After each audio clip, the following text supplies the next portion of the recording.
Hello दोस्तों, नमस्कार। कैसे आप लोग? स्वागत है आपका न्यू स्टडी में। दोस्तों, हमारा पॉलिटिकल साइंस राजनीति विज्ञान चल रहा है और राजनीति विज्ञान में हम भारतीय संविधान को देख रहे हैं। तो दोस्तों, भारतीय संविधान के अंतर्गत आज से दोस्तों हम क्या करेंगे, इंडियन कॉन्स्टिट्यूशन जो भारत का जो संविधान है उसको दोस्तों देखेंगे। और दोस्तों, जितनी सारी बातें हैं और जो आपको जो कन्फ्यूजिंग होता है कि संविधान में क्या होगा क्या नहीं, दोस्तों जो आप देखते हैं, तो दोस्तों आज से दोस्तों हम उनको संविधान के जो एक एक चैप्टर है, जो कि दोस्तों 22 भाग है, उनको दोस्तों एक एक भाग को हम पूरी तरह से क्लियर करेंगे और आपको जो डाउट है वो दोस्तों पूरी तरह से क्लियर हो जाएगा और उससे बाहर क्वेश्चन नहीं जाएगा। तो दोस्तों संविधान को शुरू तो कर रहे हैं, लेकिन उसके सबसे पहले दोस्तों क्या है कि वो काफ़ी विस्तृत है, काफ़ी फैला हुआ है दोस्तों। 22 भाग है, 395 जो अनुच्छेद है दोस्तों, 395 अनुच्छेद है जो कि मूल संविधान में, और 22 भाग है। लेकिन दोस्तों अगर देखें तो ABCD ऐसे उसमें जोड़ दिए गए हैं पॉइंट, तो दोस्तों वो 450 प्लस अनुच्छेद हो चुके हैं, हमारे आर्टिकल हो चुके हैं और 22 भाग लेकिन दोस्तों 25 हो चुके हैं। लेकिन है तो गिनती में 22 ही, लेकिन न्यू 25 हो चुके, उसमें ABCD ऐसे जोड़ दिए गए। दोस्तों 22 भाग पूरा विस्तृत है। तो दोस्तों जो खास हमको लगता है जो एग्जाम के दृष्टिकोण से दोस्तों उनको हम क्लियर करेंगे, सबको नहीं पढ़ेंगे। ठीक दोस्तों, यूँ तो काफ़ी विस्तार है, काफ़ी फैला हुआ है। ठीक दोस्तों, काफ़ी बड़ा है, जो कि दोस्तों वर्ल्ड का सबसे बड़ा संविधान जो कि हमारा संविधान है दोस्तों। तो जो खास है दोस्तों उसको हम देखेंगे, उनको ही डील करेंगे। तो आज दोस्तों हम जो बेसिक जो 22 भाग है संविधान के, कि कौन सा भाग किस अनुच्छेद में, मतलब किस भाग में कितने अनुच्छेद है और कौन सा अनुच्छेद है, कौन सा भाग कौन से अनुच्छेद से चालू होता है, कहाँ पर ख़त्म होता है, और दोस्तों जो अनुच्छेद है वो कितने भागों में बटे हुए हैं। तो दोस्तों इनको हम आज देखेंगे, जो कि बेसिक सा एक ओवरव्यू बन जाए आपके दिमाग में कि 22 भाग है, वो 22 भाग कैसे हैं दोस्तों और उसमें क्या क्या हमको पढ़ना होता है। दोस्तों आज हम संविधान का एक तरह से कह सकते हैं कि दोस्तों जो हमारा जो संविधान है 22 भाग है, उनका दोस्तों ओवरव्यू देखेंगे, एक तरीके से इंट्रोडक्शन देखेंगे किसका, हमारे संविधान का। ठीक दोस्तों, जो 22 भाग है, तो देखिए दोस्तों सबसे पहले अगर देखें दोस्तों जो 22 भाग है, 22 भाग देखेंगे आज, लेकिन दोस्तों 22 को पढ़ेंगे नहीं हम, क्योंकि जहाँ से जो क्वेश्चन बनते हैं दोस्तों वही देखेंगे। ठीक, तो देखिए पहला भाग जो है दोस्तों, जो कि पहला भाग जो हम देखने वाले हैं, पहला भाग जो कि दोस्तों उसमें जो संघ और राज्य क्षेत्र, संघ और उसके राज्य क्षेत्र, जो कि दोस्तों शॉर्टकट में लिखेंगे आप, तो सुने दोस्तों, समझने का प्रयास ज़्यादा करें। दोस्तों इसमें अगर देखें तो 1 से 4 तक, अनुच्छेद 1 से जो 4 तक है वो भाग 1 में मिलेगा, जिसमें हम संघ के बारे में, जो राज्य है दोस्तों उसके बारे में हम देख रहे हैं। ठीक, दूसरे भाग में हम देखें दोस्तों तो जो नागरिकता है, जो नागरिकता, जैसे नागरिक कैसा होना चाहिए, सिटीजनशिप्स उसकी रहेगी, उसके जन्म के आधार पर, है ना, रक्त के आधार पर, जो कि बाहर जाएगा तो क्या नागरिकता ख़त्म हो जाती है दोस्तों। वह पूरी 5 से 11 तक भाग 2 में दी गई है दोस्तों। ठीक, वह हम देखेंगे। ठीक, भाग 3 में अगर देखें तो जो मौलिक अधिकार है, हमारे जो मौलिक अधिकार दोस्तों, फंडामेंटल राइट्स, वो दिए गए हैं दोस्तों, जो कि काफ़ी इंपॉर्टेंट होते हैं पढ़ने के लिहाज से। और अब किसी एग्जाम की तैयारी नहीं भी करते हो दोस्तों, हमको पता होना चाहिए कि हमारे क्या क्या मौलिक अधिकार है। ठीक, तो दोस्तों ये जो होते हैं, ये होते हैं 12 से 35 तक मौलिक अधिकार, जो कि भाग 3 पूरा मौलिक अधिकार का ही है। ठीक, भाग 4 दोस्तों अगर देखें तो ये जो है मौलिक राज्य के नीति निर्देशक तत्व। ठीक, राज्य के नीति निर्देशक तत्व, मतलब कि दोस्तों जो केंद्र है, जो संविधान है, वो राज्यों को कुछ अपने, मतलब उसको कर्तव्य देता है कि तुम अपने राज्य में ये चीज़ लागू करना, लेकिन दोस्तों बाध्य नहीं है, वो कर्तव्य बताए गए। और इसी में दोस्तों अगर देखें तो 36 से 51 तक ये राज्य के नीति निर्देशक तत्व है। भाग 4 पूरा राज्य के नीति निर्देशक तत्वों का ही है। और 51 क में अगर देखें दोस्तों तो यहाँ पर मौलिक कर्तव्य को भी डिसाइड किया गया, किसके, नागरिकों के। यहाँ पे दोस्तों 51 क में अगर देखें तो जो मौलिक कर्तव्य है नागरिकों के भी, क्योंकि दोस्तों नागरिकों का भी क्या है, फर्ज बनता है कि क्या हो, जब उनको केंद्र ने क्या अधिकार दिए तो उनका भी कुछ फंडामेंटल ड्यूटीज़ बनती है उनका भी कर्तव्य बनता है कि वो भी देश के प्रति क्या करें। जो 11 मौलिक कर्तव्य उनको भी हम देखेंगे। 5 में अगर देखिए दोस्तों, ये 4 तो दोस्तों बेसिक है, ठीक। 5 भाग 5 है दोस्तों। भाग 5 में बताया गया है हमारे संघ को, हमारे जो केंद्र है दोस्तों उसका बताया गया है। अब संघ में दोस्तों अगर देखें तो ये जो रहता है हमारा 52 से अनुच्छेद 152 से 151 तक संघ है। इसमें दोस्तों हमको पढ़ना होता है राष्ट्रपति, उपराष्ट्रपति। इसमें हम देखते हैं तो हमारी मंत्रिपरिषद, प्रधानमंत्री, उनके कार्य, फिर उसके बाद में हमारी संसद में जो लोकसभा है, राज्यसभा है, उसके बाद में किए गए जो पूरे सरकार के जो खर्चे होते हैं उसको कंट्रोल करता है। फिर हमारी जो सुप्रीम कोर्ट है दोस्तों, महान्यायवादी जो कानूनी सलाहकार होता है जो सरकार का, वो दोस्तों सबको हमको पढ़ना होता है किसमें, संघ में, ठीक दोस्तों। नाम से पता चल रहा है संघ। और हमारे जो कि पहला अनुच्छेद है वो उसमें भी दिया गया है कि जो भारत है वो राज्यों का संघ है, मतलब सभी को मिलाकर क्या है, वो सभी राज्यों से मिलकर एक यूनियन बनाए, एक संघ बनाए, ठीक। अब दोस्तों भाग 6 जो देखें उसमें राज्य का बताया गया है, तो ये रहेगा अनुच्छेद 152 से 237 तक, ठीक दोस्तों। ये राज्य रहेगा। इसमें राज्य में दोस्तों जो जो होती है, जैसे कि हमारा राज्यपाल हुआ, मुख्यमंत्री, उसकी मंत्रिपरिषद, फिर विधानमंडल में जो रहते हैं विधान परिषद और विधानसभा, और महाधिवक्ता जो रहता है, जो राज्य सरकार की कानूनी सलाहकार रहता है, वो दोस्तों सभी को इसमें पढ़ना होता है। दोस्तों 152 से 237 तक जो अनुच्छेद है उसके अंदर ही, और जो वहाँ की हाई कोर्ट है उनको दोस्तों पढ़ना होता है, ठीक। तो ये राज्य हो गया दोस्तों। अब 7 में अगर देखें दोस्तों, 7 में अगर हम देखें तो जो वर्ग बने हुए थे दोस्तों, अगर आपको याद हो तो जो वर्ग बने हुए थे 238 दोस्तों, जो अगर हम देखें तो वो जो वर्ग बने हुए थे ABCD, जो कि आपको याद हो, वो दोस्तों इसमें हम पढ़ते, लेकिन दोस्तों ये ब्लॉक हो चुका है, इसका अब ज़्यादा कोई रोल यहाँ पर रहा नहीं, क्योंकि दोस्तों जो वर्ग थे 1947 से भारत आज़ाद हुआ तो 56 तक जो कि संविधान बनाने का कार्य चल रहा था, उस समय दोस्तों अगर देखें तो वर्ग में बांट दिए गए थे ABCD, 4 वर्ग थे हमारे राज्यों के दोस्तों, वही था। लेकिन ये अब समाप्त हो गया, इसका कोई यहाँ पर ज़्यादा रोल रहा नहीं है दोस्तों, ठीक। इसका अब भाग 8 में अगर देखें दोस्तों, तो यहाँ पर अगर देखें तो संघ और केंद्र शासित प्रदेश, ठीक, केंद्र शासित प्रदेश, जो कि दोस्तों 239 से ये अगर देखा जाए तो 242 तक इसको ये है। लेकिन दोस्तों ये संघ केंद्र शासित प्रदेश वाले जो रहते हैं दोस्तों उनके लिए मेन है। तो केंद्र शासित प्रदेश जो राज्य है वो राज्य को जो राज्य में रहते हैं उनको ज़्यादा इम्पोर्टेंट नहीं है दोस्तों, जो केंद्र शासित प्रदेश में रहते हैं उनको पढ़ना ज़्यादा इम्पोर्टेंट होता है। अब भाग 9 में अगर देखें दोस्तों तो यहाँ पर पंचायती राज, ठीक दोस्तों। जो पंचायती राज है आपको याद होगा, ग्रामीण क्षेत्रों को डेवलप करने के लिए पंचायती राज होता है, ठीक दोस्तों। 243 में पंचायती राज है। 243A में अगर देखें तो नगर पालिकाएँ, शहरों को विकास करने के लिए, और सहकारी समितियां भी है। तो दोस्तों भाग 9 तक हमने देख लिया है। उसके बाद में दोस्तों हम यहाँ आ जाते हैं, भाग 10 को देख लेते हैं। यहाँ पर भाग 10 को अगर देखें दोस्तों तो संघ हुआ, संघ और राज्य के बीच, दोस्तों शॉर्टकट में लिख रहा हूँ आपको समझने के लिए, ठीक। संघ और राज्य के संबंध, ये दोस्तों होता है संघ और राज्य के संबंध। इसको अगर देखें तो ये जो होता है 244 से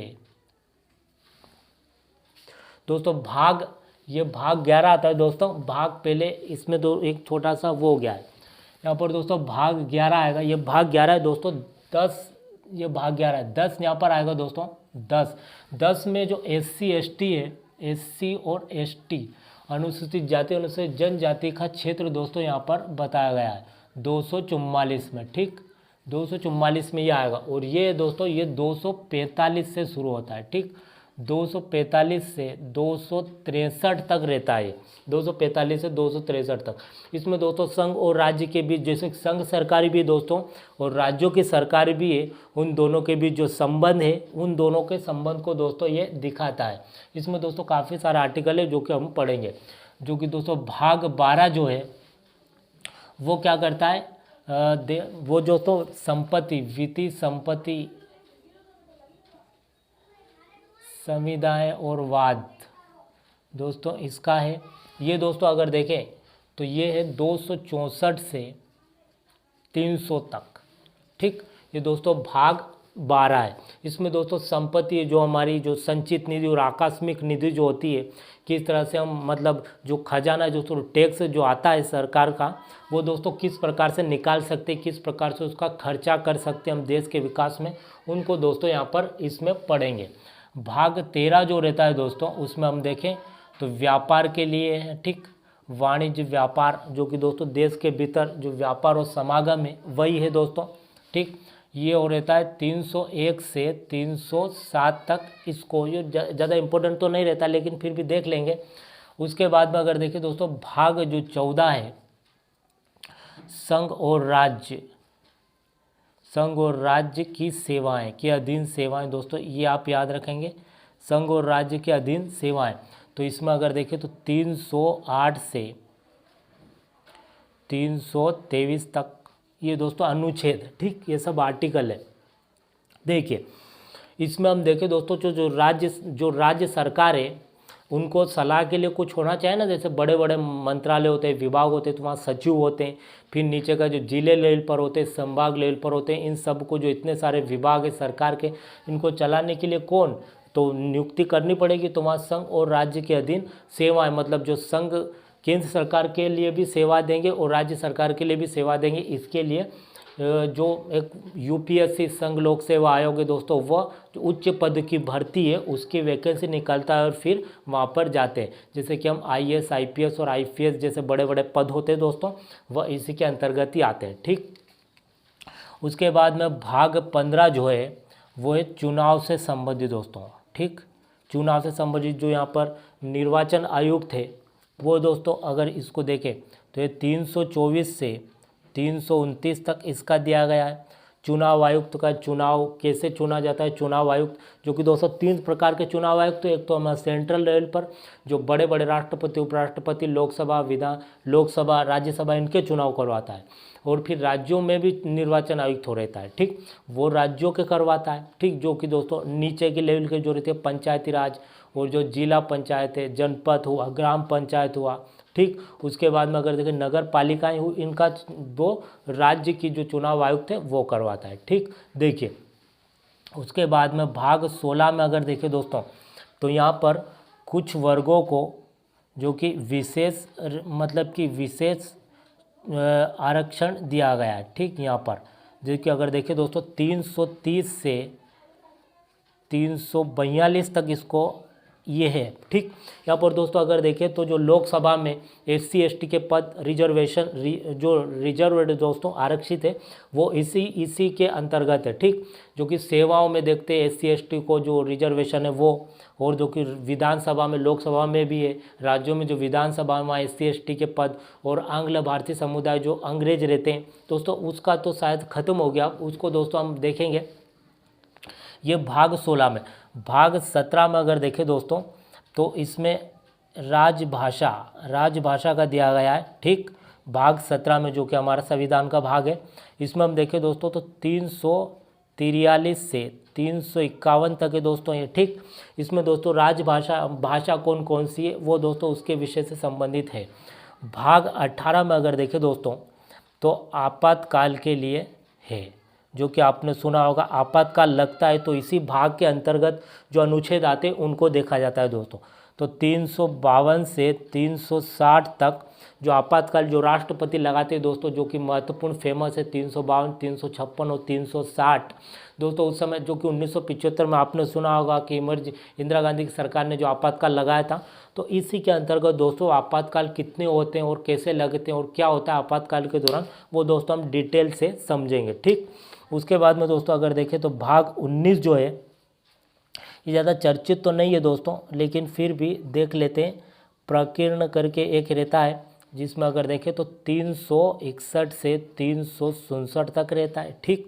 उसके बाद में देखें दोस्तों जो भाग 20 जो है ना, भाग 19 अगर देखें तो आपातकाल, भाग 20 अगर देखें 368 यहाँ पर 368 करेंगे दोस्तों। नाम से ही पता चल रहा है कि संविधान में जो संशोधन होंगे, संशोधन जो कि महत्वपूर्ण संशोधन करते हैं वो इसी के अंतर्गत किए जाते हैं। ठीक, जो संशोधन होते हैं दोस्तों वह संशोधन इसी के अंतर्गत किए जाते हैं। ठीक, और भाग अगर 21 को अगर देखें, यहाँ पर भाग 21 कर लेते हैं।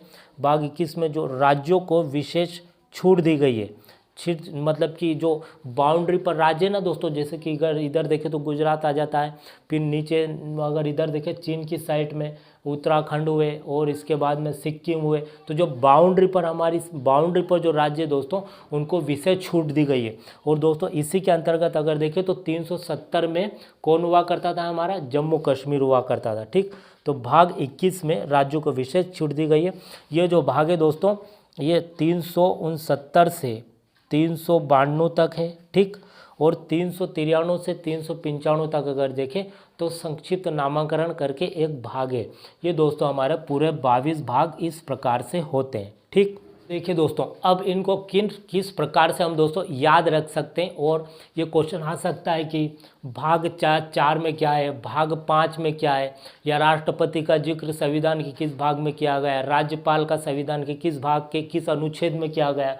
तो दोस्तों उसके पहले आपको भाग पता होने चाहिए हमारे संविधान के। ठीक दोस्तों, देखिए और दोस्तों इससे ही क्या है, हमारा देश चल रहा है। दोस्तों पता तो होना ही चाहिए हमको, अगर हम एग्जाम की तैयारी नहीं भी करते तो हमको इतना तो पता रहना चाहिए। देखिए जो हमारा संघ और राज्य क्षेत्र है दोस्तों, कोई भी देश कब बनेगा, तो बनेगा उसके राज्य रहेंगे, दूसरे अगर देशों के राज्य बनाकर उसको मिलाना है तो किस प्रकार से होता है दोस्तों, तो वह 1 से 4 जो भाग 1 में वहाँ पर दोस्तों इसका जिक्र मतलब किया गया है। ठीक, जब दोस्तों नागरिकता जो कि व्यक्ति कैसे रहेगा वहाँ पर, उसकी नागरिकता समाप्त कब होती है क्या नहीं होती है, वो दोस्तों नागरिकता जो कि इसमें हम देखेंगे। अब दोस्तों जो अधिकार होते हैं, जितने भी अधिकार हर क्षेत्र में जो कि अधिकार हमको मिले हुए हैं, जो कि दोस्तों कभी कोई भी अधिकार हमारे छीन नहीं सकता। अगर वो छीनने की कोशिश करता है दोस्तों तो हम सुप्रीम कोर्ट में जा सकते हैं। ये हमको दोस्तों अधिकार कौन देता है, हमारा मौलिक अधिकार, जो कि ये भाग 3 दो के अब समझेंगे दोस्तों उसको, तो ही तो हमें पता चलेगा कि हमको क्या क्या अधिकार मिले हुए हैं। ठीक, अब दोस्तों राज्य के नीति निरीक्षक तत्व ये भाग 4 आता है यहाँ पर। अब दोस्तों कुछ कर्तव्य राज्यों के वह अपने नागरिकों से क्या हो, समान मतलब बनाए रखे, सबके साथ समान संबंध। ठीक, अब दोस्तों जब केंद्र सरकार है उसने नागरिकों को जब अधिकार दिए तो उनका भी कर्तव्य बनता है कि वो देश के प्रति क्या हो, अपने फर्ज निभाए। दोस्तों कर्तव्य है वो हम देखेंगे। उसके बाद में संघ में दोस्तों अगर देखें तो यहाँ तक तो बेसिक है। उसके बाद में संघ केंद्र सरकार कैसी होगी, वहाँ पर क्या कार्य करेगी, उनको क्या क्या पावर होगी, राष्ट्रपति को क्या पावर होगी, कि उनकी पदोन्नति होगी, चुनाव कैसे होगा, उपराष्ट्रपति कैसे होगा, राज्यसभा लोकसभा कैसे चलेगी दोस्तों, है ना, मंत्रिपरिषद कैसे होगी, प्रधानमंत्री की क्या क्या पावर होगी। दोस्तों ये सारा डिटेल से आर्टिकल दोस्तों 152 151 के तहत 52 से 151 के तहत दोस्तों ये बताया गया, तो हम उनको डिटेल से समझेंगे। ठीक, अब दोस्तों अगर देखें तो राज्य की जो राज्यपाल है, मुख्यमंत्री है, वहाँ कैसा क्या दोस्तों सब कुछ होगा वो दोस्तों इसमें दिया गया है। ये दोस्तों ब्लॉक हो चुका है तो इसको तो पढ़ना ही नहीं है। जो वर्ग जो ABCD था ये दोस्तों ये केंद्र शासित प्रदेश का दोस्तों ये भी नहीं पढ़ना है। पंचायती राज दोस्तों हम देखेंगे कब से आया है, पंचायती राज नगर पालिकाएँ क्या होती है, पंचायती राज क्या होता है, कैसे कार्य होता है दोस्तों, ये सारा पूरा डिटेल से दोस्तों हम देखने वाले हैं। ठीक दोस्तों, अगर देखें तो SC ST का क्षेत्र ये भी दोस्तों ज़्यादा इम्पोर्टेंट नहीं है। ठीक, जो कि दोस्तों संघ और राज्य के संबंध, इसमें दोस्तों कुछ इंपॉर्टेंट आर्टिकल है, अनुच्छेद है, उनको हम देखेंगे। संघ और राज्य के संबंध, वित्तीय संपत्ति संविदा और वाद, इसमें भी दोस्तों कुछ इंपॉर्टेंट है जो कि आपको समझना काफ़ी ज़रूरी है। ठीक, उसके बाद में दोस्तों 13 ज़्यादा इंपॉर्टेंट नहीं है। 14 में संघ और राज्य के अधीन सेवा, जो कि दोस्तों अनुच्छेद 312 में अखिल भारतीय सेवा 3 प्रकार की ऑल इंडिया सर्विसेज है हमारे देश में। एक तो IAS IPS और IFS। ठीक, IAS दोस्तों जो प्रशासनिक सेवा होती है, जैसे कि UPSC के थ्रू चयन होता है, और जो कि हम देखते हैं जो कि जिले का DM होता है, जिले का मुखिया होता है, और फिर धीरे उसका प्रमोशन होता है, और फिर राज्य सरकार राज्य में जाता है, और फिर केंद्र में जाता है, और किसी विभाग का वो सचिव होता है। ठीक, उसके बाद में दोस्तों उसका प्रमोशन हो जाता है तो वह फिर देखते हैं कि वो सुप्रीम कोर्ट मतलब वहाँ निर्वाचन आयुक्त भी बन जाते, कोई कोई केग बन जाते हैं। ठीक, वो दोस्तों हम देखने वाले हैं। उसके बाद में अगर देखें तो यहाँ के बाद में चुनाव, जो कि दोस्तों चुनाव किस प्रकार से होगा, बड़े बड़े नेताओं का सब बड़े बड़े पद है तो दोस्तों उसके लिए निर्वाचन आयुक्त होता है। कुछ वर्गों को विशेष छूट है दोस्तों, सबको समान रखने के लिए, जो कि हम जानते हैं रिजर्वेशन की व्यवस्था है। ठीक, उसके बाद में भाषाएं, आपातकाल दोस्तों काफ़ी महत्वपूर्ण जो कि टॉपिक है, इसको हम कवर करेंगे। आपातकाल कब लगता है राष्ट्रपति और कैसे लगता है दोस्तों, इसको भी हम देखेंगे। उसके बाद में दोस्तों ज़्यादा इम्पोर्टेंट नहीं है, जो कि 19 में संशोधन प्रक्रिया 368 के तहत ही क्या होता है, संविधान में संशोधन होता है, जो कि हमको पता है। 369 से दोस्तों 392 तक जो कि हम देखें तो भाग 21 आता है, और सभी राज्यों को जो बाउंड्री पर है उनको विशेष छूट दी गई। उसमें 370 में जम्मू कश्मीर था दोस्तों, हमको पता है। और फिर अब जम्मू 370 धारा तो है, लेकिन दोस्तों उसका अब कोई महत्व रह नहीं गया है। ठीक दोस्तों, ये बात है। अब ऐसा थोड़ी है कि 370 को मिटाया गया, नहीं, उसका महत्व नहीं रह गया दोस्तों, क्योंकि वो हमारा एक केंद्र शासित प्रदेश मतलब एक राज्य बन चुका है। ठीक दोस्तों, ये और भाग 22 393 से 395 तक दोस्तों संक्षिप्त नामकरण, उसमें ज़्यादा इंपॉर्टेंट नहीं है दोस्तों। ये हमारा संविधान हुआ दोस्तों। जो इम्पोर्टेंट है वो मैंने बता दिए, और जो इम्पोर्टेंट नहीं रहेगा उनको दोस्तों हम नहीं पढ़ेंगे दोस्तों। एक ये हुआ मौलिक अधिकार पढ़ेंगे दोस्तों, नीति निर्देशक तत्व, मौलिक कर्तव्य, संघ देखेंगे, राज्य देखेंगे, ठीक, पंचायती राज को देखेंगे दोस्तों। ठीक, इसके बाद में हम देखें तो संघ और राज्य के संबंध देखेंगे, वित्तीय संपत्तिवाद देखेंगे। उसके बाद में सेवाएं देखेंगे दोस्तों, महत्वपूर्ण जो सेवाएं रहती है, निर्वाचन आयुक्त को देखेंगे। ठीक, आपातकाल देखेंगे दोस्तों। ये काफ़ी महत्वपूर्ण टॉपिक है और आपको समझना ही चाहिए एज ए कि हमारा देश कैसे चल रहा है, हमको पता होना चाहिए ना दोस्तों। तो ठीक है, हम बारी बारी से इनको देखेंगे और आपको काफ़ी अच्छे से समझ हो जाएगी पॉलिटिकल साइंस की, हमारे संविधान की, और आपको पता चलेगा कि हमारा देश कैसा है। तो दोस्तों मिस मत करिएगा, हम सीरियल वाइज टॉपिक लेकर आएंगे और इनके आपको क्लियर हो जाएंगे। ठीक, तो आज के लिए इतना ही। ठीक है दोस्तों, और आपको समझना तो बहुत ज़रूरी है दोस्तों, क्योंकि दोस्तों वही बात है कि आप संविधान को जानोगे तभी तो अपने अधिकारों को पहचानोगे। ठीक है दोस्तों, आज के लिए इतना ही। Thank you.